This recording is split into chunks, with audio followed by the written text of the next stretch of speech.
जब महामृत्यु के समय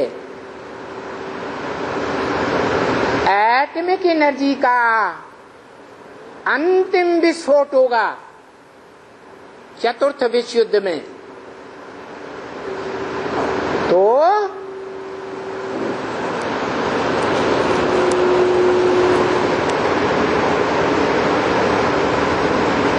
उन एटॉमिक एनर्जी के विस्फोट से ये सारी धरणी रूपी माता थर्रा जाएगी।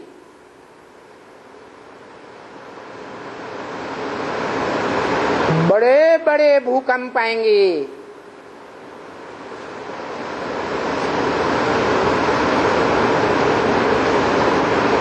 पृथ्वी जोर से डोलेगी और इस धरणी पर जो अज्ञानी मनुष्य आत्माएं हैं, जिन्हें सृष्टि के आदि मध्य अंत का कोई भी ज्ञान नहीं है, जिन्होंने ऊंची ऊंची अट्टालिकाएं बनाई हुई हैं,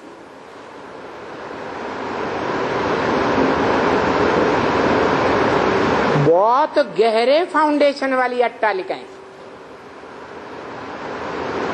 बहुमंजिली इमारतें, दुनिया की बड़े से बड़ी मनुष्यों की आबादी उन बहुमंजिली इमारतों में भी रही पड़ी है।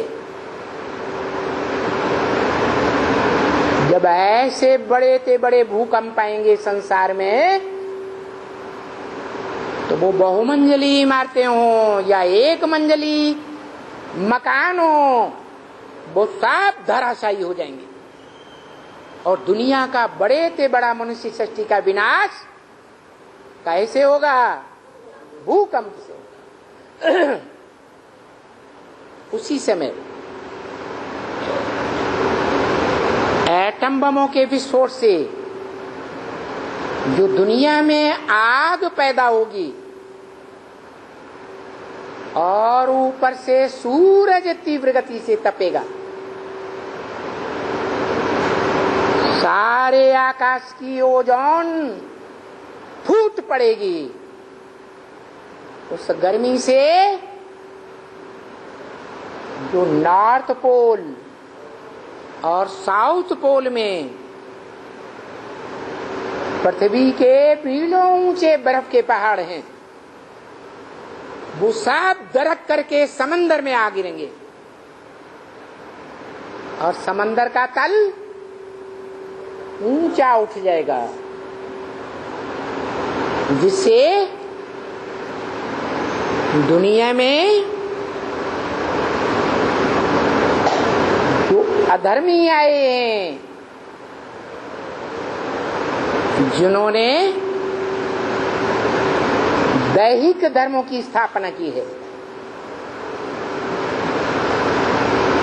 भगवान बनकर के इस सृष्टि पर बैठ गए,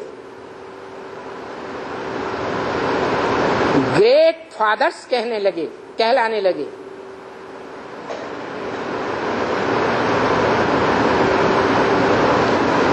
वो सभी आत्माएं और उनके फॉलोअर्स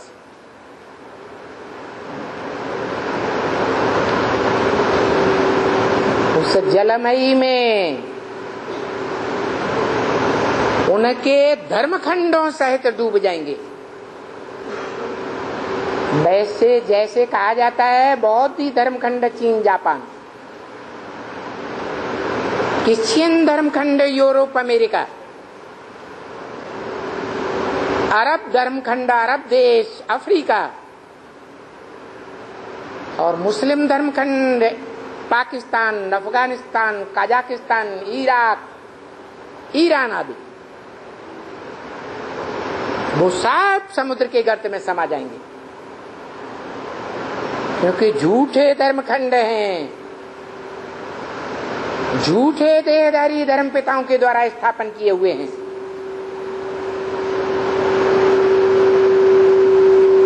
एक ही धर्मखंड इस सृष्टि पर बचेगा, भारतीय धर्मखंड,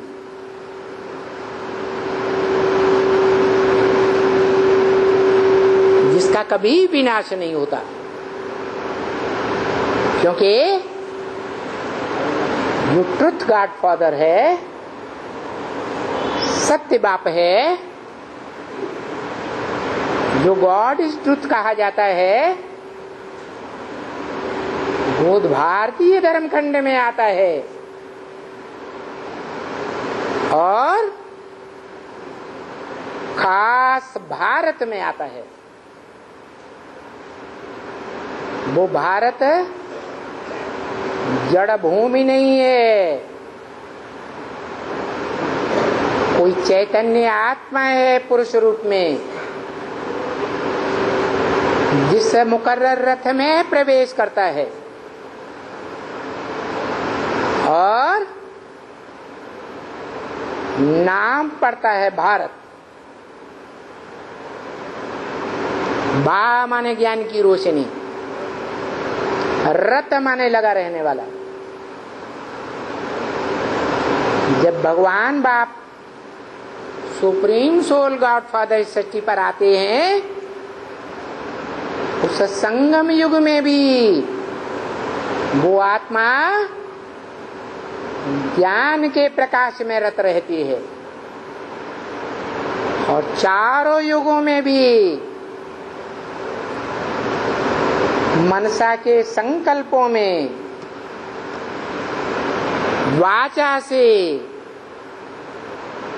कर्मेंद्रियों के कार्य व्यवहार से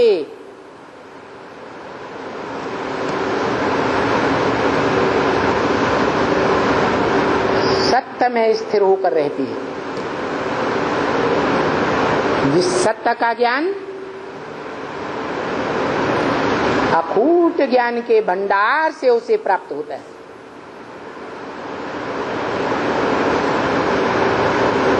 इसमें पार्शलिटी की बात नहीं है कि अखूट ज्ञान का भंडारी शिव उसे एक आत्मा को ही सारा ज्ञान का भंडार क्यों दे देता है।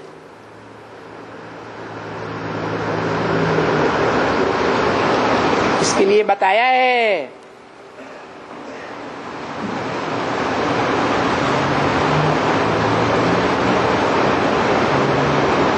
कि ये बेहद का वर्षा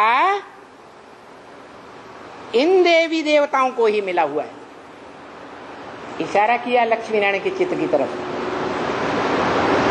जो नर से नारायण और नारी से लक्ष्मी इसी जन्म में बनते हैं,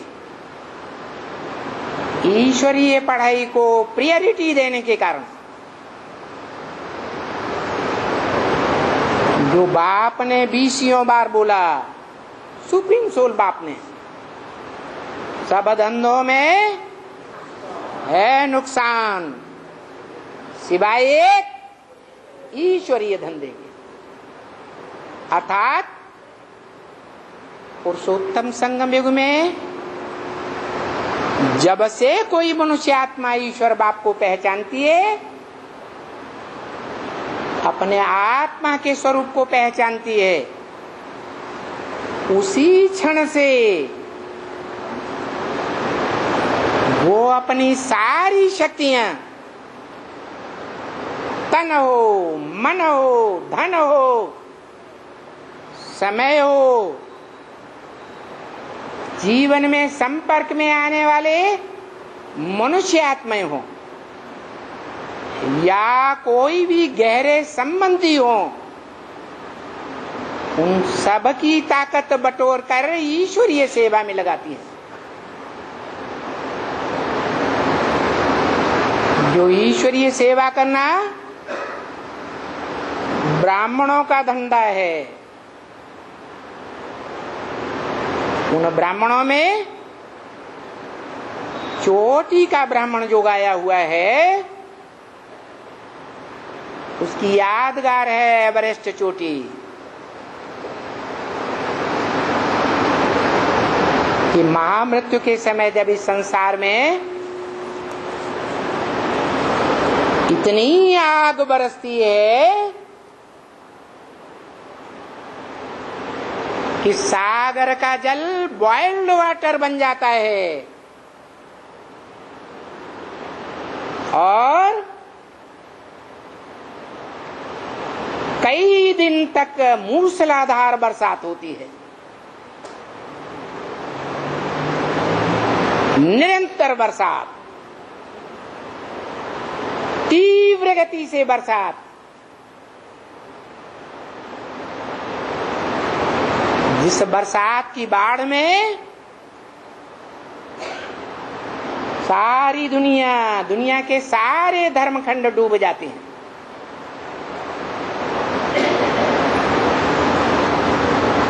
वो एक बरसात की बात ही नहीं,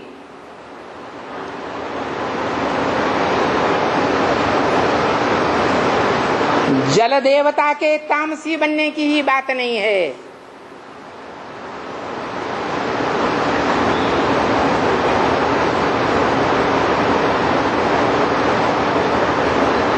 पृथ्वी पर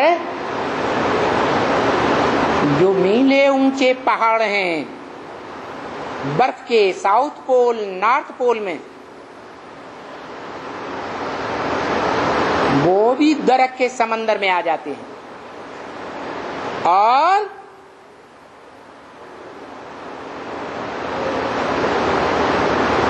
जब 9 ग्रहों के बीच में पृथ्वी ग्रह डोलायमान होता है तो इस विश्व के 9 ग्रह चलायमान हो जाते हैं, उनमें अस्थिरता आ जाती है। पृथ्वी रूपी ग्रह इतना डोलायमान होता है कि उसका जो उपग्रह है चंद्रमा,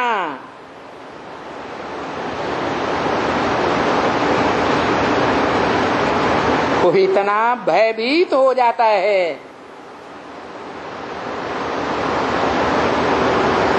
कि जहां से उस चंद्रमा की उत्पत्ति हुई थी, जो पृथ्वी का उपग्रह कहा गया,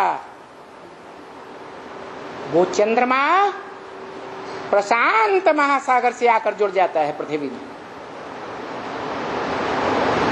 तो जल स्तर और बढ़ेगा या कम होगा? और ज्यादा बढ़ जाता है। सारी पृथ्वी जलमयी हो जाती है।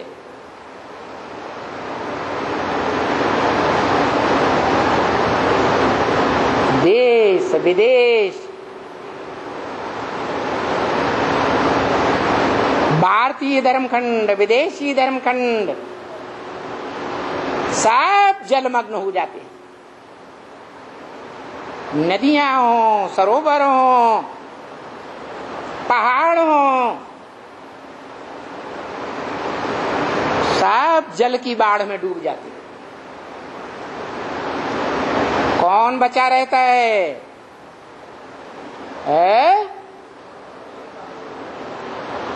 एक ही दुनिया की चोटी है जो सबसे ऊंची चोटी मानी जाती है, जिसे वेद की ज्ञान की भाषा में ब्राह्मण चोटी कहा गया। जो भगवान बाप ने बोला है ब्रह्मा मुख से, ब्रह्मवाणी में, मुरली में, कि जब तुम बच्चे पूरे ही विकारों में डूब जाते हो,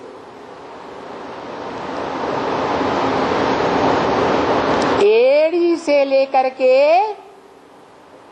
मस्तक तक डूब जाते हो, तब मैं चोटी पकड़ करके खींचता हूं। मना चोटी ही बरकरार रहती है, जो ब्राह्मण चोटी कही जाती है। अर्थात इस मनुष्य सृष्टि में पहला ब्राह्मण कहा जाता है। जो पहला ब्राह्मण सो पहला देवता महादेव। जो पहला देवता सो पहला क्षत्रिय, सो पहला वैश्य बनता है द्वापर युग में। वही कलयुग में पहला शूद्र बनता है और वही फिर भगवान बाप के आने पर पहला ब्राह्मण बनता है।